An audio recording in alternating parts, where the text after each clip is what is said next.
এসো। ব্যাস ফেলে দিল।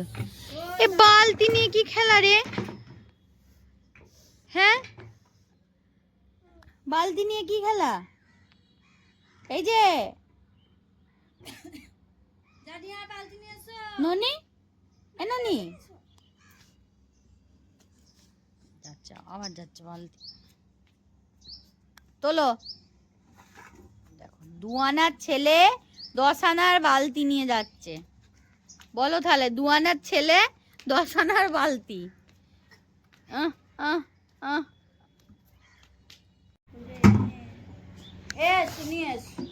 দেখো, নিয়ে এসো বলতে হবে না, নিজে থেকেই নিয়ে চলে আসবে যদি মন থাকে। আর যদি মন না থাকে তাহলে রইল তোদের জিনিস, আমি আনবো না মানে আনবো না। ওই যে দেখলে, তোর খাই তোর পড়ি আর আমার নিজের মতে চলি।